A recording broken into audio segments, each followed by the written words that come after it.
नमस्कार, मैं हूं मृत्युंजय कुमार झा। बाजार आज और कल में आपका स्वागत है और इस खास शो में हम आपको बताते हैं आज का बाजार का पूरा एक्शन और साथ ही अगले हफ्ते का मार्केट कैसा रहने वाला है, किस तरह का ट्रेड होगा नेक्स्ट वीक, ये हम आपको बताते हैं। तो आज आपकी तैयारी कराने के लिए हमारे साथ हैं हमारे मैनेजिंग एडिटर अनिल सिंघवी, हमारे साथ एक खास मेहमान है ट्रेड स्विफ्ट ब्रोकिंग के संदीप जैन और साथ ही मेरी पूरी रिसर्च टीम। देवांशी हमें आज बताएंगी आज के बाजार का पूरा एक्शन किन किन खबरों के दम पर रहा है। आईटी शेयरों में तेजी की वजह क्या है ये हम समझेंगे कुशल से और साथ ही कुशल बताएंगे भारत फोर्ज के नतीजों का अनुमान भी।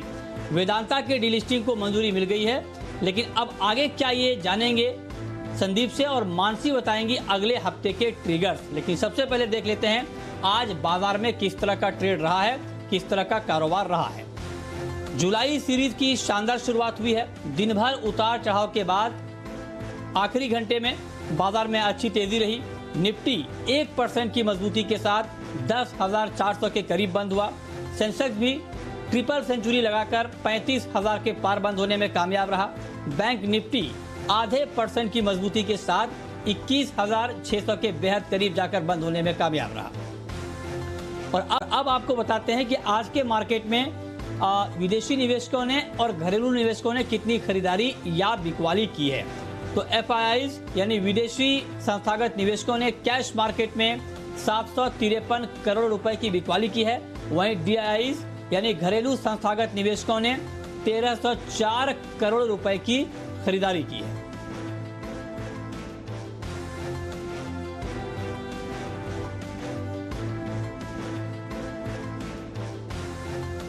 और अब रुक करेंगे आज के बाजार पर एडिटर टेक का, ये बताने के लिए हमारे मैनेजिंग एडिटर अनिल सिंघवी हमारे साथ बने हैं। अनिल जी, बहुत बहुत स्वागत है आपका। बाजार ने हफ्ते का अंत काफी अच्छा किया और निफ्टी ने सेंचुरी लगा दी। बाजार को कहां से मजबूती मिलती हुई आपको दिख रही है? भारतीय बाजारों ने जुलाई सीरीज की शुरुआत दमदार तरीके से की। दमदार इसलिए कि भले ही 100 पॉइंट के आसपास की ही बढ़त दिखी और निफ्टी और बैंक निफ्टी में, लेकिन जो मजबूती थी वो काफी बेहतर थी। इस लिहाज से कि दुनिया भर के बाजारों से बहुत मजबूत संकेत नहीं थे, मिले जुले सुस्ती के। अमेरिका में थोड़ा ट्रेडिंग सेशन ठीक रहा, लेकिन डाउ फ्यूचर्स दिन भर लाल निशान में कारोबार कर रहे थे और हमारे बाजारों के बंद होने के वक्त भी डाउ फ्यूचर्स 100 पॉइंट नीचे थे। लेकिन उसके बावजूद भारतीय बाजार दिन के ऊपरी स्तरों की तरफ जाकर बंद होने में कामयाब रहे। 21,500 के ऊपर बैंक निफ्टी में आपको क्लोजिंग मिली। निफ्टी लगभग 10,400 के नजदीक जाकर बंद हुआ। तो ये अच्छी क्लोजिंग कही जाएगी हफ्ते की और इस लिहाज से बाजारों में एक्शन बहुत ही बेहतरीन रहा। मिड कैप स्मॉल कैप शेयरों में तेजी बरकरार है और सबसे बढ़िया बात है कि अब जो तेजी बन रही है वो ब्रॉड बेस होती दिख रही है। जैसे कि आज काफी हद तक आईटी शेयरों ने लीड किया, तो जो एक्सचेंजर के नतीजे आए थे दुनिया भर में, वहां से आईटी शेयरों में जो बड़ी तेजी बनी वो भारतीय बाजारों के बड़े काम आती हुई दिखी है और वहीं से जोश आया। तो हफ्ते का अंत अच्छा किया है, जुलाई सीरीज की शुरुआत अच्छी की है और अगर ग्लोबल मार्केट से कोई खास खराब खबर ना आए तो भारतीय बाजार अपने मोमेंटम को और आगे बढ़ाने की कोशिश करेंगे। हालांकि कोरोना के मामले जिस तरह से बढ़कर अमेरिका में और हमारे यहाँ आ रहे हैं उसको लेकर डर थोड़ा सा है जरूर, लेकिन बाजार इस वक्त पूरी तरह से तेजी के मूड में है और इस डर के आगे जाकर सोच रहा है खरीदारी करने के लिहाज से। तो मोमेंटम बरकरार है। एक सिंपल चीज जो आपको ध्यान में रखनी चाहिए जुलाई सीरीज के लिहाज से वो ये कि जब तक 10,000 के नीचे निफ्टी बंद ना हो तब तक ट्रेंड रिवर्सल नहीं होगा और जब तक 20,500 के नीचे बैंक निफ्टी बंद ना हो तब तक ट्रेंड रिवर्सल नहीं होगा। तो हफ्ते के आखिरी दिन एक अच्छा और बेहतरीन ट्रेडिंग सेशन।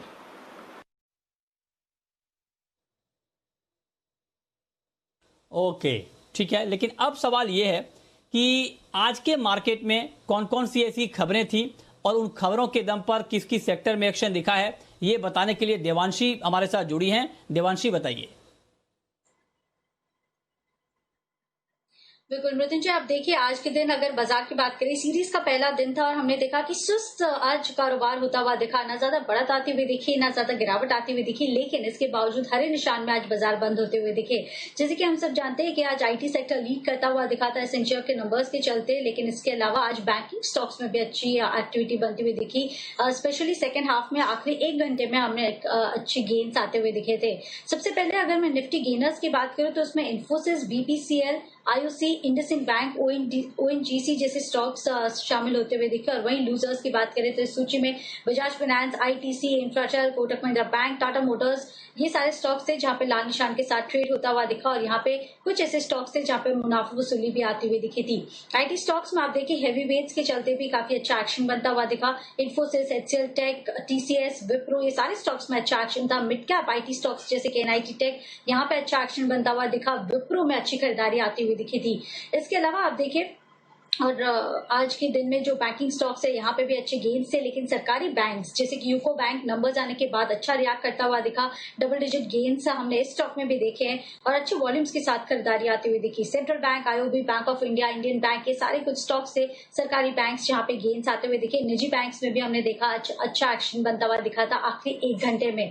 साथ ही आप देखिए मिड कैप में कुछ ऐसे स्टॉक्स थे जैसे कि Tata power, EIL, Glenmark pharma, जिसके चलते हमने आज अच्छी खरीदारी आती हुई देखी। लेकिन मुनाफा वसूली या लाल निशान में कौन से सेक्टर ट्रेड करते हुए दिखे तो एफएमसीजी में हमने देखा आईटीसी आज नतीजों से पहले यहाँ पे गिरावट आती हुई दिखी। यूनाइटेड ब्रूवरीज कल अच्छे गेन्स आते हुए दिखे, आज मुनाफा वसूली आती हुई दिखी। और वरुण बेवरेजेस जैसे कुछ स्टॉक्स थे जहाँ पे लाल निशान के साथ ट्रेड होता हुआ दिखा। तो इन ऑल आप देखिए आज फाइनेंशियल्स और आईटी यही सेक्टर लीड करते हुए दिखे थे। मृत्युंजय, अच्छा, तो ये आपने बताया कि किन किन खबरों के दम पर एक्शन दिखा है, लेकिन देवांशी, देश की सबसे बड़ी सिगरेट कंपनी आईटीसी ने बाजार बंद होने के बाद नतीजे जारी किए हैं। कैसे रहे हैं नतीजे? अब देखिए on the face of it जिस तरह से नंबर्स दिख रहे हैं बहुत शानदार नंबर्स नहीं दिख रहे हैं आईटीसी के। आप देखिए जो आय आती हुई दिखी है इस तिमाही में वो करीब 6.5% तक कम होती हुई दिखी है इस तिमाही में। और आप देखिए 11,420 करोड़ के जो रेवेन्यूज है वो कंपनी ने पोस्ट किए हैं। और साथ ही मैं आपको बता दूं कि जो एक्साइज ड्यूटी है वो इस बार बढ़ती हुई दिखी है। तो अगर आप उसको हटा के नेट सेल्स देखें तो 10,842 करोड़ पे आते हुए दिखे। तो यहाँ पे गिरावट है 11,992 करोड़ के सामने ये गिरावट हमें देखने मिल रही है। उम्मीद यही थी कि गिरावट आएगी, लेकिन सबसे अहम ये देखना है कि जो सिगरेट कारोबार है यहाँ पे हम देख रहे हैं 6.5% तक की जो आय है उसमें गिरावट आती हुई दिखी है। तो स्लाइटली 4% से ज्यादा की गिरावट हम वॉल्यूम्स में एक्सपेक्ट कर रहे हैं क्योंकि एक्साइज ड्यूटी भी बढ़ती हुई दिखी थी और इसके चलते हमने देखा कि जो सिगरेट की कीमतें थी वो भी बढ़ती हुई दिखी। एफएमसीजी यहाँ से सारा मिलने की उम्मीद थी, यहाँ पे 5% तक की बढ़त आती हुई दिखी जो कि इनलाइन है। और होटल कारोबार में 52% तक की गिरावट हमने एबिट में देखी। तो कुल मिला के आप देखिए इनलाइन ही नंबर्स हैं। और साथ ही जो कामकाजी मुनाफा है कुल मिला के वो करीब 9% तक कम होता हुआ दिखा है 4,163 करोड़ पर। और जो मार्जिन है वो हल्के से बढ़ते हुए दिखे 38.4% पर 38.1% से बढ़कर। और जो मुनाफा है वो इस बार करीब 6.5% तक बढ़ता हुआ दिखा है। इन्होंने अपने नंबर्स देखिए बहुत ज्यादा शानदार नंबर्स आते हुए नहीं दिखे, लेकिन जो सिगरेट कारोबार है यहाँ पे उम्मीद से हल्के से कम नंबर्स आते हुए दिखे। वॉल्यूम ग्रोथ थोड़ी सी ज्यादा कम होती हुई दिखी और एक्साइज ड्यूटी जो है वो थोड़ी सी ज्यादा बढ़ती हुई दिखी है। ओके, चलिए बहुत शुक्रिया आपका ये बताने के लिए। अब आगे बढ़ते हैं, रुक करते हैं अपने खास मेहमान का। हमारे साथ हैं ट्रेड स्विफ्ट ब्रोकिंग के संदीप जैन साहब। संदीप जी बहुत बहुत स्वागत है आपका। आज मार्केट ने बड़ा खुश किया लोगों को, हफ्ते के आखिरी कारोबारी दिन बड़ी अच्छी क्लोजिंग हुई है। सोमवार का बाजार आपको कैसा दिख रहा है और सोमवार के मार्केट को देखते हुए सोमवार के लिए सोमवार को क्या ट्रेड लेना चाहिए? बिल्कुल, देखिए आज अच्छी शुरुआत हुई जुलाई सीरीज की और बहुत बड़ी सीरीज है इनफैक्ट, और करीब 5 हफ्ते करीब रहेंगे। तो मुझे ऐसा लगता है कि जिस तरीके से आज कुछ अच्छे हेवीवेट्स बंद हुए हैं, आईटी बहुत अच्छा लीड कर रहा था और एफएमसीजी पार्टिसिपेट नहीं किया, हो सकता है कि नेक्स्ट टाइम अब एफएमसीजी पार्टिसिपेट करेंगे। बैंक्स के फ्रंट में भी कुछ पॉजिटिविटी दिख रही है, इवन एचडीएफसी बैंक अच्छा क्लोज हुआ। सो ओवरऑल मुझे लगता है कि मंडे को भी माहौल ठीक ही रहना चाहिए और तेजी का ही माहौल रहना चाहिए। बाकी देखते हैं रात को वीकेंड पे क्या होता है, कोई नेगेटिव न्यूज़ नहीं आए। और डाउ जोन्स, हालांकि ग्लोबल क्यूज वैसे पॉजिटिव थे और डाउ जोन्स को भी आउट परफॉर्म ही किया मार्केट ने, आज वो नेगेटिव था, फिर भी मार्केट्स काफी अच्छे बंद हुए। 35,000 के ऊपर अगर सेंसेक्स बंद होता तो दैट इज हार्टनिंग। और मुझे ऐसा लगता है 10,000 से लेकर 10,000, 550, 600 एक अच्छी रेंज है जिसके बीच में रहता है। तो स्टॉक्स तो बहुत अच्छे चल रहे हैं, स्टॉक स्पेसिफिक एक्शन बिल्कुल रहेगा। और उसी तर्ज पे मैं 2 स्टॉक्स जो बताने वाला हूं जो मंडे के दिन बाइंग करनी चाहिए। एक इंट्राडे के तर्ज पे इकरा जो कि क्रेडिट रेटिंग एजेंसी है और एक तरीके से 5-6 ही कंपनियां जिसमें से 3 कंपनियां लिस्टेड है इस इंडस्ट्री में, और इकरा इज नंबर 2 और बहुत बढ़िया स्टॉक लगता है मुझे, और 2594 के लगभग क्लोजिंग हुई है। 2710 का टारगेट और 2540 का स्टॉप लॉस लगा है। पोस्ट कोविड काल में कहीं ना कहीं रेटिंग्स का डिमांड और बढ़ना चाहिए, और ये जो फाइनेंशियल सर्विसेज बिजनेसेस है वो ऑलरेडी अच्छा कर रहे हैं। बहुत सारे स्टॉक्स पहले भी बताए हैं। दूसरा, सोनाटा सॉफ्टवेयर, आज जिस तरीके से एक्सेंचर के रिजल्ट्स के बाद सारे आईटी स्टॉक्स में एक जबरदस्त चाल थी, और ये एक मिड कैप स्टॉक है जो कि बहुत ज्यादा परफॉर्म नहीं किया नीचे के लेवल से, बट मुझे इन लेवल्स पे अट्रैक्टिव लगता है, और 260 के टारगेट के लिए पोजिशनल पिक के तौर पे मैं इसको देना चाहता हूं। साथ में स्टॉप लॉस जरूर से लगाए 218 का। ओके जी, ठीक है। तो आपने बताया कि इंट्राडे में और पोजिशनल ट्रेड कहां पर लेना चाहिए। आगे बढ़ते हैं। आज आईटी शेयरों ने बड़ा शानदार परफॉर्म किया और इंडेक्स 4% से ज्यादा की तेजी के साथ बंद हुआ। आखिर ऐसा क्या हुआ कि आईटी शेयरों में अच्छी तेजी अचानक से देखने को मिल रही है? ये डिटेल बताने के लिए कुशल गुप्ता हमारे साथ जुड़े हैं। बताइए कुशल। जी, तो आज आईटी शेयरों में तेजी का जो कारण बना वो थे कल आए एक्सेंचर के नतीजे। इनफैक्ट यहाँ पर जो लोगों को डर था पर्टिकुलर आईटी कंपनीज को कि कोविड-19 की वजह से आईटी स्पेंडिंग कम होगी, वो कहीं ना कहीं इनके नतीजों में रिफ्लेक्ट होती हुई नजर नहीं आई है। खासकर अगर आप Q3 FY20 जो इन्होंने जो अभी नंबर्स घोषित किए हैं वो मई एंडिंग के हैं, यानी कि मार्च, अप्रैल, मई, ये तीनों महीनों के जो परफॉर्मेंस है वो इनके नंबर्स पर हमें देखने को मिली, और रेवेन्यू काफी स्टेबल रहे हैं, और सबसे बड़ी चीज जो ऑर्डर बुक है वो कंपनी की काफी स्टेबल रही है। साथ ही काफी एनालिस्ट ये मानकर चल रहे थे कि FY20 की जो गाइडेंस है वो ड्रास्टिकली डाउनग्रेड की जा सकती है, पर उसके विपरीत कंपनी ने जो है FY20 की रेवेन्यू गाइडेंस वो 3 से बढ़ाकर 3.5% जो लोअर बैंड है उसको बढ़ा दिया है। हालांकि ओवरऑल रेंज नैरो की है, पर लोअर एंड जो है स्टेबल मेंटेन करके 0.5% बढ़ा दिया है। तो इससे काफी बड़ा सपोर्ट जो है तमाम आईटी फ्रेटर्निटी को देखने को मिला है, और कहीं ना कहीं यह आउटलुक अब बनाया जा रहा है कि कोविड-19 का उतना बड़ा इम्पैक्ट आईटी कंपनियों पर नजर नहीं आएगा। और खासकर यहाँ पर जो इनके ऑर्डर बुक में बढ़ोतरी दिखी गई है और जो ओवरऑल रेवेन्यू में सहारा मिला है वो पर्टिकुलरली डिजिटल कॉन्ट्रैक्ट से मिला है। और एक्सेंचर का मैं बता दूं 60% पिछले साल इनका कंट्रीब्यूशन था डिजिटल का रेवेन्यू में, अब वो बढ़कर 70% हो गया है। तो कहीं ना कहीं जो डिजिटल कॉन्ट्रैक्ट्स हैं उससे आईटी कंपनियों की रेवेन्यू में बड़ा उछाल हमें देखने को मिल रहा है, और खासकर जो भारतीय आईटी कंपनियां इस स्पेस में हैं जिनका 40% से ज्यादा रेवेन्यू डिजिटल से आता है, उनके लिए काफी बड़ी पॉजिटिव खबर आगे के लिए भी ये बनती हुई नजर आ सकती है। संदीप जी, अब जो अभी कुशल ने बताया कि क्या वजह रही तेजी की, तो आपको लगता है कि इन्हीं वजहों के दम पर कुछ और तेजी बाकी है, या आपको लगता है कि इन वजहों के दम पर जितनी तेजी आनी थी वो आ चुकी है?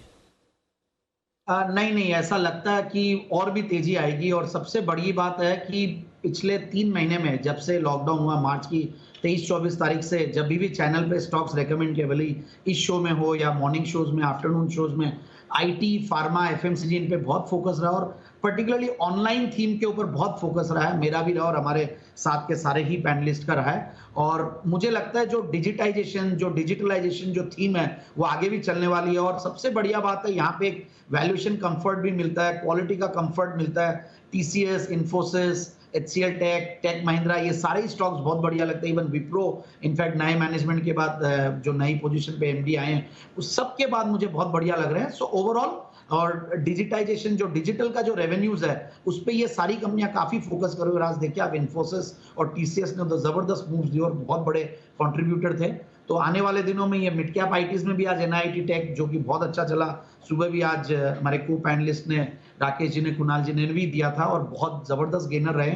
तो मुझे लगता है कि मिड कैप आईटी स्टॉक्स जो मैंने सोनाटा दिया और बाकी जो लार्ज कैप आईटी स्टॉक्स है इनमें बने रहें, और नीचे आए, कोई भी बुरा दिन आए तो डाउनसाइड में लेने की कोशिश करें। वैल्यूएशन कंफर्ट भी है, डाउनसाइड रिस्क भी कम लगती है, और आगे आने वाले दिनों में विजिबिलिटी भी बहुत बढ़िया लगता है। जिस तरीके से कमेंट्स आ रहे हैं एक बड़े लीडर से, एक्सेंचर हमेशा एक अच्छी आगाज कर देता है अच्छे रिजल्ट्स की, और देखते हैं इस क्वार्टर के रिजल्ट्स भी आने वाले हैं तो थोड़े बहुत वॉलेटाइल भी रहेंगे, बट बाइंग अपॉर्चुनिटीज मिलेंगी।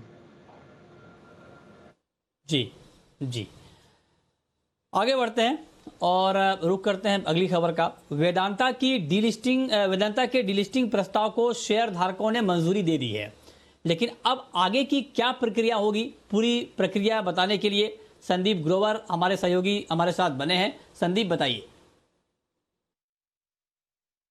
देखिए, कल ई वोटिंग हुई जिसमें शेयरधारकों ने अप्रूवल दे दिया है। अब आगे की जो प्रक्रिया है उसके हिसाब से आप देखें, पहला अप्रूवल मांगा जाएगा स्टॉक एक्सचेंजेस से। वो आने के बाद प्रमोटर्स की ओर से एक पब्लिक अनाउंसमेंट किया जाएगा, एक लेटर ऑफ ऑफर दिया जाएगा। उस ऑफर में शेयरधारकों से ये पूछा जाएगा कि आप अपने जो शेयर हैं किस भाव पर टेंडर करने के लिए रेडी हैं। बोलियां मंगवाई जाएंगी।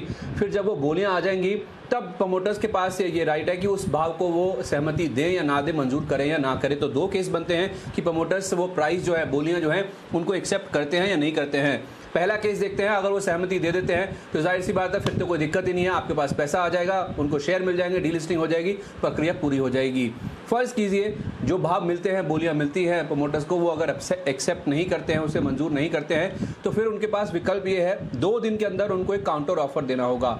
और वो जो काउंटर ऑफर है वो शेयरधारकों को मंजूर होना चाहिए, उनको एक्सेप्ट करना चाहिए। अगर वो एक्सेप्ट हो जाता है तो जाहिर सी बात है फिर डीलिस्टिंग की प्रक्रिया हो जाएगी जिस बात पर दोनों पार्टियां एग्री होती हैं। मान लीजिए वो जो काउंटर ऑफर है वो शेयरधारकों को मंजूर नहीं है, तो फिर जो डीलिस्टिंग का प्रोसेस है वो कहीं ना कहीं ठंडे बस्ते में जाता हुआ दिखेगा। सवाल इसमें यह भी आता है कि कई बार ऐसा होता है कि डीलिस्टिंग हो जाती है, आप उसमें शेयर टेंडर नहीं कर पाए, आप पार्टिसिपेट नहीं कर पाए, किसी कारणवश आपको पता नहीं चला, तो उस केस में भी घबराने की बात नहीं है। डीलिस्टिंग होने के बाद भी प्रक्रिया जब पूरी हो जाए तो 1 साल का विकल्प है, आप अपने जो शेयर्स हैं वो प्रमोटर्स को टेंडर कर सकते हैं, दोबारा दे सकते हैं, उनको भी 1 साल के अंदर एक्सेप्ट करने ही है। ध्यान ये रखिए कि डीलिस्टिंग का जो भाव है एक बार तय हो गया, उसी भाव पर ही आपके शेयर जो है वो प्रमोटर्स एक्सेप्ट करेंगे, तो भाव वही रहेगा। 1 साल के बाद भी अपने शेयर टेंडर कर सकते हैं। ये पूरी प्रक्रिया है जो अब वेदांता की डीलिस्टिंग में फॉलो होगी। ठीक है, अब हम आपको बताएंगे कि अगले हफ्ते के लिए बाजार के अहम ट्रिगर्स कौन कौन से होंगे जिसके दम पर आपको मार्केट में एक्शन दिख सकता है। और ये ट्रिगर्स बताने के लिए मानसी हमारे साथ हैं। बताइए मानसी। जी बिल्कुल, देखिए आने वाला हफ्ता काफी एक्शन पैक रहने वाला है। नतीजों के लिहाज से निफ्टी स्पेस में ओएनजीसी, वायदा बाजार में BEL, MRF, Petronet, LNG, Bharat Forge, SAIL जैसी कंपनियों के नंबर्स आएंगे। 29 जून के दिन बीएसई सेंसेक्स 50 का सोमवार की वीकली एक्सपायरी वाला कॉन्ट्रैक्ट लॉन्च करने जा रहा है। इसी दिन अरविंद फैशंस लिमिटेड का राइट इश्यू भी खुलेगा जो कि 17 जुलाई तक खुला रहेगा। 30 जून के दिन एक तो लॉकडाउन का 5वां चरण खत्म हो जाएगा और 1 जुलाई को अनलॉक 2 शुरू होने जा रहा है। 30 जून के ही दिन मई वित्तीय घाटे के आंकड़े भी आने वाले हैं। 1 जुलाई यानी बुधवार के दिन हांगकांग के बाजार बंद रहेंगे। ऑटो बिक्री के आंकड़े इस दिन हम आते हुए दिखेंगे। एफओएमसी के मिनट्स इसी दिन जारी होंगे और बुधवार यानी कि 1 जुलाई को ही सीक्वेंट साइंटिफिक का ओपन ऑफर खुलेगा जो कि 14 जुलाई तक खुला रहेगा। पीएनबी सेविंग अकाउंट की नई दरें भी इसी दिन लागू होंगी। 2 जुलाई यानी कि गुरुवार के दिन अमेरिका के साप्ताहिक बेरोजगारी के आंकड़े आते हुए दिखेंगे और अंत में 3 जुलाई यानी कि शुक्रवार को बैंक लोन ग्रोथ और डिपॉजिट ग्रोथ के नंबर्स आते हुए हम देखेंगे।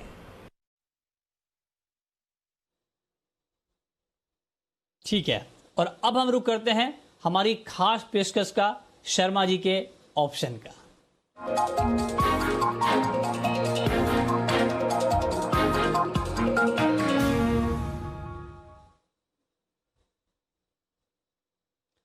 और हमारे साथ इस वक्त जुड़ चुके हैं एचडीएफसी के वीके शर्मा साहब। सर बहुत बहुत स्वागत है आपका।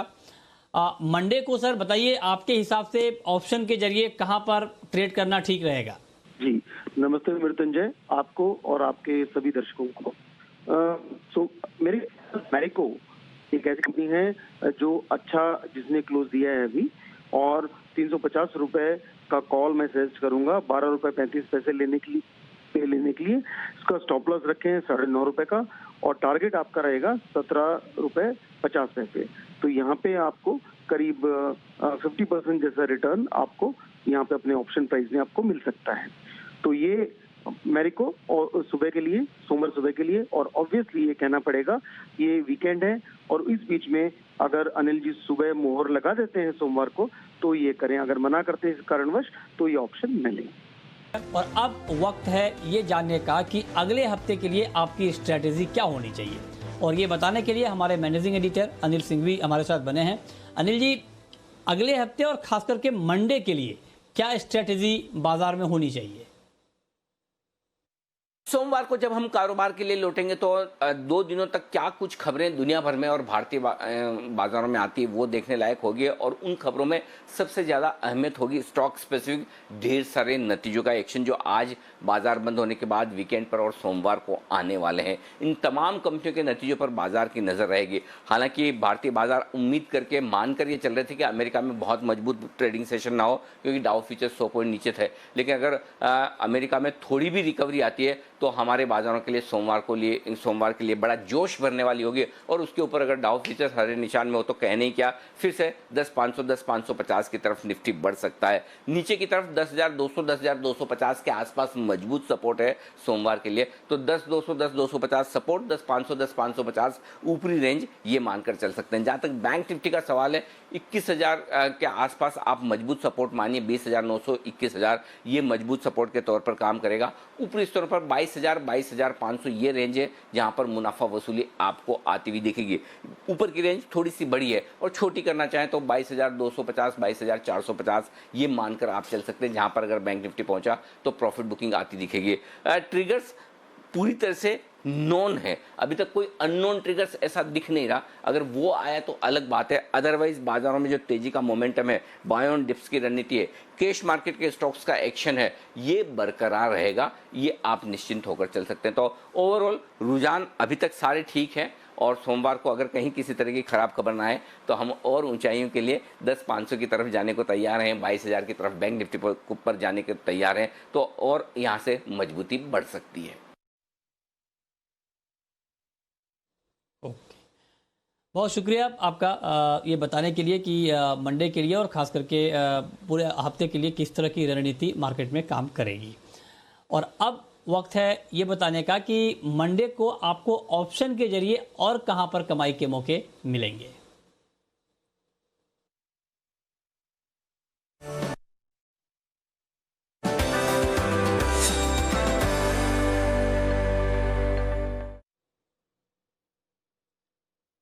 और ये बताने के लिए हमारे साथ हैं ट्रेडबुल्स सिक्योरिटीज़ के सच्चिदानंद उत्तेकर जी। सर, बहुत स्वागत है आपका। आपके हिसाब से मंडे को, अच्छा, हमारे साथ सुमित बगाड़िया जी जुड़े हैं। सुमित जी, आपके हिसाब से क्या बनेगा ट्रेड ऑप्शन के जरिए नेक्स्ट वीक के लिए, मंडे के लिए? बिल्कुल मृत्युंजय, गुड इवनिंग, सुमित बगड़िया बोल रहा हूँ। मेरे को ऐसा लग रहा है कि निफ्टी में आज जिस तरह से अपसाइड पे क्लोजिंग दिया है, मंडे को अगर कोई भी वीकेंड में नेगेटिव न्यूज नहीं आती है तो इंडेक्स में और स्टॉक स्पेसिफिक में हमें एक अच्छा अपसाइड मूव ही देखने को मिलना चाहिए। जहां तक निफ्टी का सवाल है, निफ्टी में 2 जुलाई वाला 10,450 का कॉल 80 रुपए के आसपास लेने का सलाह रहेगा, जिसमें स्टॉप लॉस लगाना होगा 60 रुपए का, और ऊपर में टारगेट 115 से 125 रुपए तक का निफ्टी का 2 जुलाई का 10,450 के कॉल के अंदर देखने को मिल सकता है। तो ये तो हुआ इंडेक्स का स्ट्रेटेजी। अब इसके साथ साथ स्टॉक स्पेसिफिक भी, आज जिन स्टॉक्स ने मार्केट को पकड़ के रखा उसमें रिलायंस था, तो रिलायंस का जुलाई सीरीज का एक्सपायरी वाला 1780 का कॉल 65 रुपए के आसपास लेने का सलाह रहेगा, जिसके अंदर 50 रुपए का स्टॉप लॉस लगाना होगा। नेक्स्ट वीक में अगर मार्केट्स में तेजी रहती है तो रिलायंस यहाँ से और ऊपर का मूव दिखाएगा, फिर ये 1780 वाला कॉल ऊपर में 90 रुपए से लेकर 95 रुपए तक का मूव दिखा सकता है।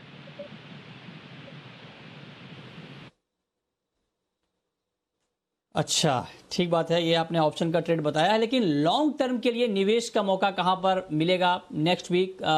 संदीप जी बताइए सर, इन्वेस्टमेंट कहां पर किया जाए ऐसे मार्केट में? बिल्कुल, बहुत सारी इन्वेस्टमेंट अपॉर्चुनिटीज और स्टॉक स्पेसिफिक अप्रोच और सेक्टर स्पेसिफिक अप्रोच लेना है, और मुझे लगता है कि मैन्युफैक्चरिंग सेक्टर पे सरकार का फोकस काफी रहेगा, और जिस तरीके से जो फेरस नॉन फेरस मेटल्स ये कंपनियां वापस से चलेंगी और वहां पे काफी जिस तरीके से इन्वेस्टमेंट्स आएंगे जब लिक्विडिटी रहती है, तो उससे जो कनेक्टेड इंडस्ट्रीज है, जो कि इंटरमीडिएट इंडस्ट्रीज है, वो है रिफ्रैक्टरीज की। और एक कंपनी मैंने पहले भी रेकमेंड की थी, ओरिएंट रिफ्रैक्टरीज, बट उसी इंडस्ट्री की एक और बड़ी कंपनी है वेसुवियस इंडिया, जो कि एक बेहतरीन कंपनी है। वेसुवियस VESUVIUS, और एक यूके की कंपनी से प्रमोटेड और एक एमएनसी कंपनी है। और जब एमएनसी कंपनियां होती है और इस टाइप की क्वालिटी कंपनियां होती है जिस भाव पे ये है, तो जीरो डेट कंपनी है, ये बोलना तो एक वो रहेगी कि जीरो डेट कंपनी है ही है। और पिछले कुछ दिनों में जो सबसे बढ़िया बात रही है कि बहुत बड़ा परफॉर्मर नहीं रहा है। एक 3 महीने में सिर्फ 16-16.5% परफॉर्म किया है, जो कि मार्केट करीब 33-34% डाउनसाइड से चल चुका है, और पिछले एक वीक में भी 4-5% ही परफॉर्म किया है, और पिछले 3 साल का अगर रिटर्न्स देखें तो नेगेटिव है।